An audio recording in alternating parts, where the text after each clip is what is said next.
In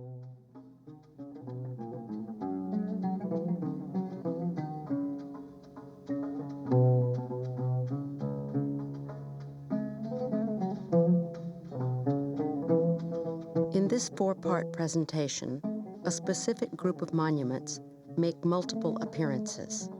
This is intended to give the viewer the opportunity to understand these various architectural forms and their functions more deeply.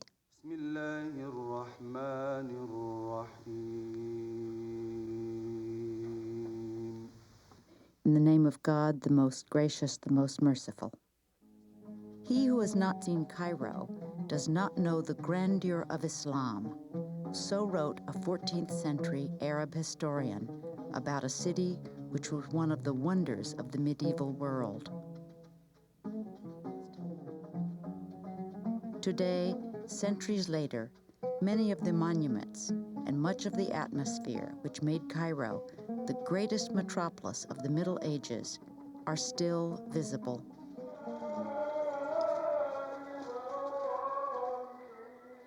Where once nearly 200 students and Muslim ascetics lived, now, except for the birds, there is silence.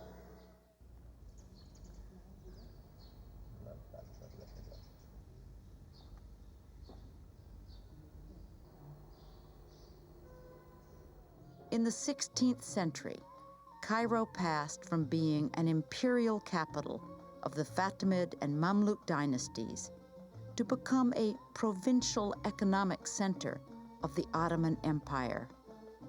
It was here, in the nucleus of Al-Qahira, in its bazaars, depots, and warehouses, that the economic enterprise of the 17th and 18th centuries was located. It was in Al-Qahira, in the gracious, practical, private houses, off narrow lanes, overhung with lattice windows, that the mixed community of merchants, small entrepreneurs, apprentices, craftsmen, and workers continued to live into the 20th century. It is in Al-Qahira that the Khan al-Khalili Bazaar is located. This is Cairo's renowned bazaar, beloved of all shoppers.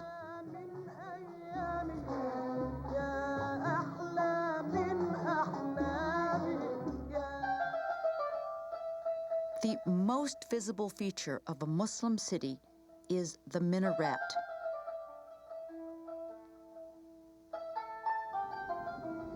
Five times a day, the call to prayer summons the faithful to worship.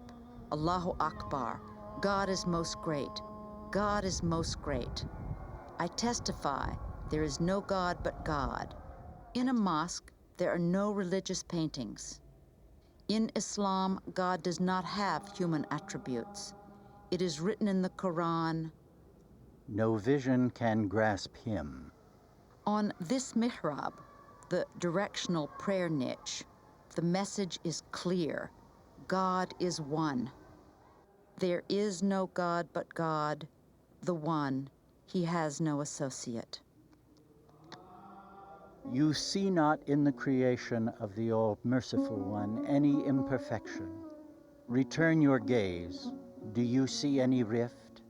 Then return your gaze again, and it will come back to you, dazzled, aweary. Among the writings of Ibn Ta'ala is a collection of aphorisms or wise counsels entitled the Hikam, which has been reverently read and been carried in people's pockets for centuries.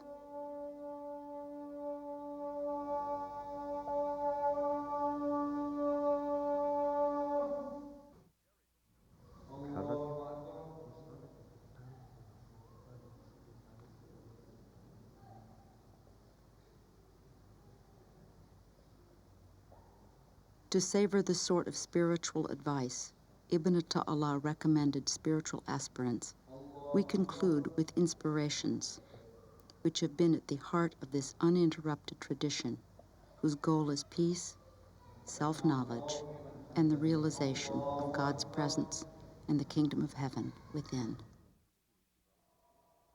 If you want the door of hope opened for you, then consider what comes to you from your Lord.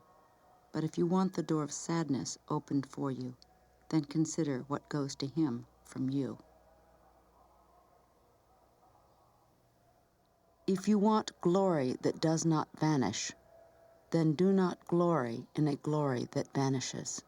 God only made affliction come at the hands of people, so that you not repose in them. He wanted to drive you out of everything, so that nothing would divert you from him. Deprivation hurts you only because of the lack of understanding of God in it.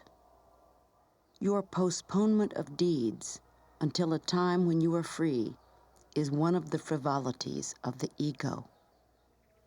Do not press claims against your Lord because your request has been delayed. Instead, press claims against yourself for slackening in your behavior.